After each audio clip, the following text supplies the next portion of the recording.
नमस्कार दोस्तों। तो मनीष दत्त मैथ चैनल पर विजिट करने के लिए आप लोगों का स्वागत है। तो आज से हम लोग chapter wise previous year question को सॉल्व करेंगे। आरपीएफ कांस्टेबल का भी करेंगे, एनटीपीसी का भी करेंगे और ऐसे एसएससी सीजीएल सीएचएल सभी का हम लोग प्रीवियस ईयर क्वेश्चन को सॉल्व करेंगे। तो यह सीरीज उनके लिए भी बहुत खास होने वाली है कि जो कुछ भी नहीं पढ़े हैं, उनके लिए भी यह सीरीज बहुत ही खास होने वाली है, क्योंकि हर एक चैप्टर से हम दो दो क्वेश्चन उठा रहे हैं और उनका जो बेसिक है वो भी हम बताएंगे साथ में, और कंसेप्ट भी बताएंगे कि किस प्रकार से होगा, ताकि ऐसा क्वेश्चन जब भी आपके सामने आए तो आप भी इजीली कर ले जाओ। और हाँ, एक दो क्वेश्चन कराएंगे और उसी टाइप का क्वेश्चन आपको प्रैक्टिस के लिए भी दिया जाएगा। तो आप लोग के एक लिंक दे दिया जाएगा नीचे, वहाँ से आप लोग व्हाट्सअप ग्रुप है उससे ज्वाइन कर लीजिए। सब पर ही पीडीएफ आपको प्रैक्टिस के लिए दिया करेंगे। तो चलिए आप क्वेश्चन को देखते हैं। देखिए, आरपीएफ कांस्टेबल 17 जनवरी 2018 शिफ्ट नंबर 1 में पूछा हुआ क्वेश्चन है, जो कि बहुत ही सिंपल है, लेकिन जिसे नहीं पता है उनके लिए कठिन है। आइए जानते हैं उसका कंसेप्ट। जैसे आप जान जाएंगे, जैसे कुछ ही सेकंड में आप ऐसे क्वेश्चन को कर ले जाएंगे। तो देखिए, ये डिजिबिलिटी रूल पर लगता है और यह है नंबर सिस्टम चैप्टर से। तो अब डिजिबिलिटी रूल जिसे नहीं पता है वो जान लीजिए, क्योंकि डिजिबिलिटी रूल पता रहेगा तो नंबर सिस्टम का बहुत सा क्वेश्चन आपका सॉल्व हो जाएगा, और डिजिबिलिटी रूल से क्वेश्चन ज़्यादातर पूछा ही जाता है। तो आइए पहले हम डिजिबिलिटी रूल के बारे में ही जान लेते हैं। तो देखिए, जैसे दो का डिजिबिलिटी रूल क्या होता है, थोड़ा टाइम लगेगा 1-2 मिनट, लेकिन हम बहुत अच्छे तरीके से समझाएंगे। जैसे देखिए, दो का डिजिबिलिटी रूल क्या होता है। जैसे देखिए, 2 के पावर 1, तो इसका मान कितना होता है 2। बस यही देखना है, पावर में कितना है 1 है। तो अब कोई भी अंक दिया रहेगा, जैसे 4, 2, 4, 5, 6, इस प्रकार से दिया रहेगा। तो अब ये देखिए, पावर में क्या है 1 है ना, तो बस लास्ट का एक अंक आपको देखना है कि क्या 2 से कट रहा है, तो बिल्कुल कट रहा है। देखिए, 2 से कट रहा है। अब या तो कोई सम संख्या होगा तो कट जाएगा, या फिर लास्ट में क्या 0 होगा तो भी 2 से कट जाएगा। तो 2 का डिजिबिलिटी रूल यही कहता है कि लास्ट का आपका सिर्फ लास्ट डिजिट देख लेना है। किसी भी संख्या का लास्ट डिजिट अगर 2 से कट रहा है तो पूरी संख्या 2 से कट जाएगी। तो अब ये तो आपको पता हो गया। अब जैसे 4 का जान लीजिए। तो देखिए, 2 करने पर कितना होता है, देखिए होता है 4। तो अब देखिए, ये पावर पावर कितना है 2 है। तो आपको लास्ट का 2 डिजिट देखना है। जैसे कुछ भी संख्या, जैसे 5, 4, 3, 7 इस प्रकार से दिया हुआ है, और भी बहुत बड़ी बड़ी संख्या दिए रहेंगी, फिर भी आपको उससे नहीं डरना है। सिर्फ आपको ये देखना है, देखिए पावर में 2 के पावर 2 करने पर होता है 4। तो 4 का डिजिबिलिटी रूल यही कहता है कि लास्ट के 2 डिजिट, देखिए पावर में 2 है तो लास्ट के 2 डिजिट देखना है। अगर ये 4 से कट गया तो पूरी की पूरी संख्या, चाहे जितनी बड़ी संख्या हो, 4 से पूरी तरह कट जाएगी। तो अब ये तो देखिए, ये 4 से तो कट नहीं रहा, तो मतलब ये जो पूरी संख्या है ये 4 से डिवाइड नहीं होगी। तो इसी प्रकार से आपको यही लास्ट में देख लेना है। जैसे देखिए, जिस प्रकार से 24 और फिर ले लेते हैं 28। तो अब देखिए, लास्ट के 2 डिजिट देखिए 4 से कट रहे हैं, तो 4 से कट रहा है तो ये पूरी संख्या क्या है कि 4 से कट जाएगी। मतलब मैं अपने हिसाब से छोटी संख्या दिया हूँ, लेकिन बड़ी संख्या भी रहेगी तो आपको लास्ट के 2 डिजिट देखना है। अगर 4 से कट गई तो पूरी संख्या चाहे जितनी बड़ी हो 4 से कट जाएगी। तो 4 का डिजिबिलिटी रूल ये कहता है। फिर उसके बाद देख लेते हैं 8 का। तो अब इसे पहले हम मिटा दे रहे हैं। तो आइए अब 8 का डिजिबिलिटी रूल क्या होता है वो भी जान लेते हैं। तो देखिए, 8 कैसे लिखा जाता है। 2 के पावर 3 करने पर 8 हो जाता है।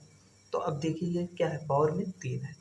तो अब पावर में 3 है तो मतलब कोई भी संख्या दिया रहेगा तो उसका लास्ट 3 डिजिट देखना है। अगर वो 8 से कट जा रहा है तो पूरी की पूरी संख्या 8 से डिवाइड हो जाएगी, अर्थात वो कट जाएगी।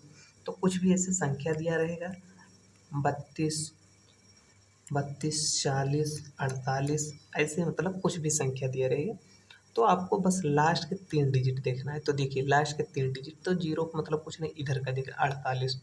तो 48 8 से कट रहा है कि नहीं, 8 छक 48, तो 48 8 से डिवाइड हो रहा है, तो मतलब अब पूरी संख्या आपको चेक करने की ज़रूरत नहीं है, ये पूरी संख्या 8 से डिवाइड हो जाएगी। तो अब इस प्रकार से अब 8 का डिजिबिलिटी रूल भी आप जान गए होंगे। अब उसके बाद जान लेते हैं 3 का डिजिबिलिटी रूल।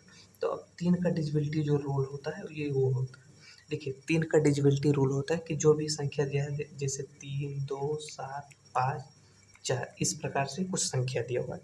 तो अब 3 का डिजिबिलिटी रूल ये कहता है कि ये सभी जो संख्या दिया है उसके सभी अंकों का योग वो 3 से डिवाइड हो जाएगी तो पूरी की पूरी संख्या क्या है 3 से डिवाइड हो जाएगी। तो अब इन ये अंक जो दिया है इसी को हमको क्या करना है जोड़ लेना है। जोड़ के बाद 3 से देख लेना है कि क्या 3 से ये कट रहा है। अगर कट जाएगा तो पूरी की पूरी संख्या 3 से डिवाइड हो जाएगी। तो देखिए 3 2 5 7 5 7 12 12 5 17 17 17 4 21। तो 21 जो कि 3 से डिवाइड हो रहा है तो मतलब ये पूरी की पूरी संख्या क्या है 3 से कट जाएगी। तो आप ऐसा करिए या सीधे कर सकते हैं क्योंकि जोड़ना एक बार ऐसा प्लस करके जोड़ के तब करेंगे या तो सीधे करिए। जैसे देखिए 3 से ये 3 कटा और 27 तो 27 देखिए 3 9 27 ये कट गया और 5 और 4 ये 9 भी ये भी कट गया। तो 3 से क्या है कि सब कट गया तो शेषफल कितना है 0। तो बस यही डिजिबिलिटी रूल इसका है कि क्या है सभी अंकों का योग करके उसे 3 से डिवाइड करिए। अगर पूरी तरह से वो कट गई तो क्या है वो संख्या 3 से डिवाइड हो जाएगी। अगर नहीं कटे तो वो संख्या 3 से डिवाइड नहीं होगी। ये है 3 का डिजिबिलिटी रूल। उसके बाद अब 9 का जान लेते हैं। बाकी और जो बचा है उसे हम लोग अगले वीडियो में सीख लेंगे। नहीं तो हम लोगों का वीडियो हो जाएगा लॉन्ग क्योंकि अभी क्वेश्चन भी करना है। तो चलिए अब जान लेते हैं 9 का डिजिबिलिटी रूल। तो 9 का डिजिबिलिटी रूल और 3 का डिजिबिलिटी रूल सेम ही मानिए कि सेम ही है। देखिए 9 का डिजिबिलिटी रूल भी वही होता है कि अंकों का योग जो होता है वो क्या होता है 9 से कट जाना चाहिए। इस प्रकार से कुछ संख्या दिया हुआ है। तो अब क्या है 9 का डिजिबिलिटी रूल कहता है कि अंकों का जो योग है वो 9 से कट गया तो पूरी की पूरी संख्या वो 9 से डिवाइड हो जाएगी। तो अब चलिए एक बार हम कर दे रहे हैं। जैसे देखिए 3 और 2 5 5 और 4 9 तो 9 कट गया। फिर उसके बाद देखिए 5 और 4 9 ये 9 कट गया। फिर ये 9 कट गया तो अब बचा 7। तो अब 7 क्या है 9 से डिवाइड करने पर 7 नहीं कट रहा है। तो ये अब पूरी की पूरी संख्या जो है ये 9 से डिवाइड नहीं होगी। क्वेश्चन कुछ इस प्रकार से है। तो देखिए पहला संख्या क्या है देखिए 4 5 3 4 और 2 इस प्रकार से और 9 से डिवाइड करना है और बताना है शेषफल क्या आएगा। तो 9 का डिजिबिलिटी रूल क्या बोलता है कि सभी अंकों का योग 9 से कटना चाहिए। तो अब देख रहे हैं तो देखिए 4 और 5 9 9 और 3 कितना हुआ 9 3 12 12 और 4 16 16 2 18। तो अब देखिए 18 को जब 9 से भाग करेंगे तो 9 दूनी 18 पूरे का पूरा कट गया। तो अब इसमें शेषफल क्या बचेगा शेषफल कुछ नहीं बचा। तो शेषफल कुछ नहीं बचा मतलब क्या 0। तो ऑप्शन नंबर कौन सा बी हो जाएगा हमारा करेक्ट। तो अब उम्मीद है कि इस प्रकार का क्वेश्चन आएगा 9 का डिजिबिलिटी रूल से क्वेश्चन आएगा तो आप इजीली कर ले जाओगे। अभी आपको हम प्रैक्टिस के लिए ऐसे बहुत क्वेश्चन देंगे वो भी जो कि प्रीवियस ईयर क्वेश्चन में पूछे हुए हैं वो सब आप खुद से कर लीजिएगा। चलिए अब दूसरा क्वेश्चन देखते हैं। तो देखिए दूसरा क्वेश्चन आ गया 3 और 4 के डिजिबिलिटी रूल पर। तो अब 3 का भी बता दिए हैं 4 का भी बता दिए हैं तो आप इजीली ये भी क्वेश्चन कर ले जाओगे। लेकिन एक क्वेश्चन में समझा दे रहा हूँ बाकी ऐसे क्वेश्चन आपको प्रैक्टिस के लिए दे दूंगा। फिर देखिए तो अब 3 का ये जो है 12 का कोई सीधा डिजिबिलिटी रूल होता नहीं तो इसे क्या करना पड़ता तोड़ना पड़ता और ऐसा तोड़ना पड़ता है कि कुछ कॉमन नहीं हो। अब ज़्यादातर स्टूडेंट को कुछ नहीं पता रहेगा तो 6 को 6 गुणे 2 में तोड़ देंगे। तो ऐसा नहीं होगा 6 गुणे 2 में तोड़ेंगे तो उसमें क्या है कुछ कॉमन हो जाएगा। ऐसा तोड़ना है जिसमें कुछ कॉमन भी ना हो तो इसे हम 4 गुणे 3 में तोड़ सकते हैं। तो अब एक एक बार हम सभी को अप्लाई कर लेंगे। जैसे 3 का डिजिबिलिटी रूल जो बोलता है उसका एक बार चेक कर लेते हैं। फिर 4 का डिजिबिलिटी रूल क्या बोलता है वो भी एक चेक कर लेते हैं। तो पहले हम 4 का चेक करते हैं। लास्ट के 2 डिजिट अगर 4 से डिवाइड हो गया तो पूरी की पूरी संख्या 4 से डिवाइड हो जाएगी। तो देखिए 86 जो कि ये क्या है 4 से नहीं घटेगा। 76 देखते हैं तो देखिए 4 और 3 आ गया 36 4 9 36। तो 4 से ये कट जा रहा है। फिर ये देख रहे हैं तो ये भी 4 से कट जा रहा है। तो अब ये दोनों में से कोई एक होगा क्योंकि ये भी 4 से नहीं कट रहा है। तो ये ऑप्शन तो पहले से ही एलिमिनेट हो गया। बचा 2 ऑप्शन। अब 2 में से 3 का डिजिबिलिटी रूल भी लगा के हम चेक कर लेंगे।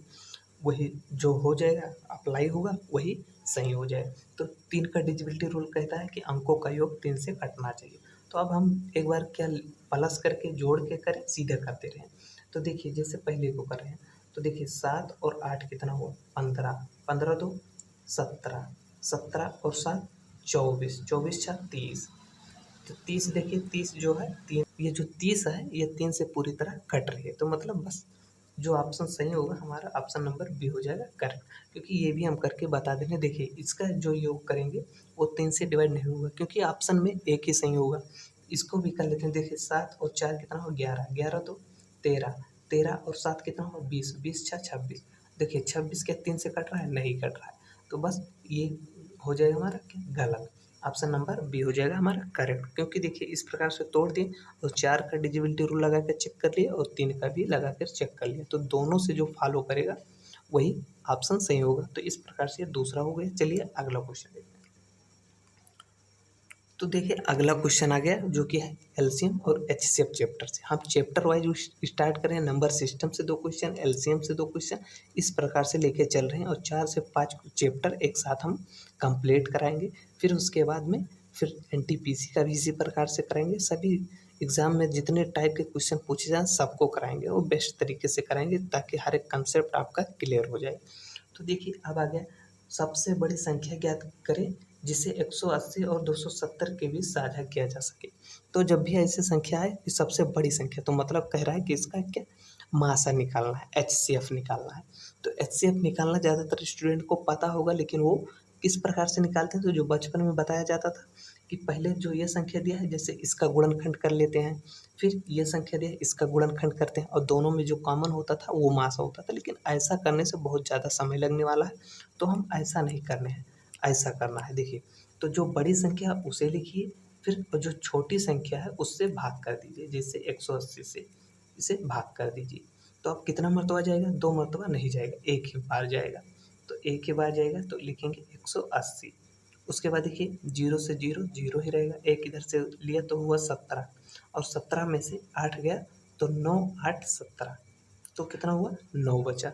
उसके बाद देखिए ये इधर दे दिया था तो 1 बचा, 1 से 1 गया तो यहाँ पर 0 होगा, तो 0 लिखे क्योंकि इधर लिखने का कोई मतलब ही नहीं। अब क्या करना है, जो बचा शेष, जैसे 90 बचा, अब 90 को क्या करना है, 90 से भाग करना है 180 को।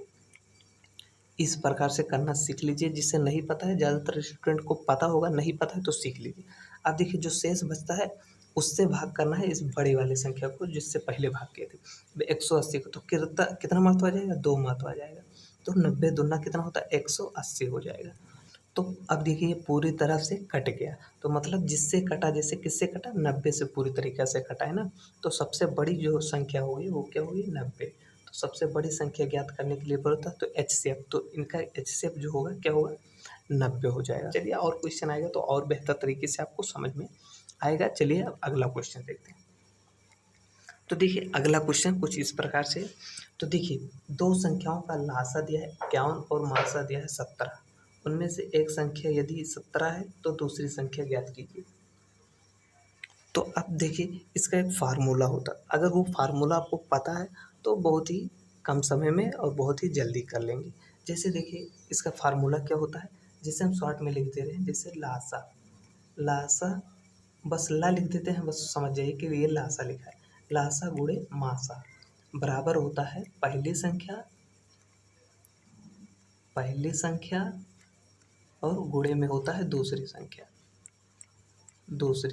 इस प्रकार से आप जान लीजिए, लासा गुणे मासा बराबर होते हैं पहली संख्या गुणे दूसरी संख्या। अब देखिए हमें लासा भी दिया है 51 और मासा भी दिया है 17, और इसमें से देखिए एक संख्या, अर्थात एक संख्या तो इसी को ले लीजिए या इसी को ले लीजिए, उससे फर्क पड़ने वाला है। तो एक संख्या कितना 17 और दूसरी संख्या को कुछ मान लेते हैं, x मान लेते हैं। तो अब देखिए ये सबको पता होगा कि इधर अगर कोई संख्या गुणे में इधर भेजेंगे तो क्या करेगा, भाग करेगा। तो अब 17 इधर आएगा तो क्या हो जाएगा, भाग में हो जाएगा, और 17 से 17 कट जाएगा तो दूसरी संख्या क्या निकल कर आएगी 51।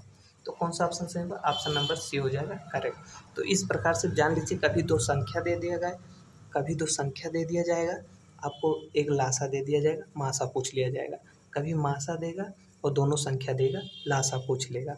कभी लासा देगा और ये दोनों संख्या देगा तो मासा पूछेगा। इसी प्रकार से ये क्वेश्चन बनता है।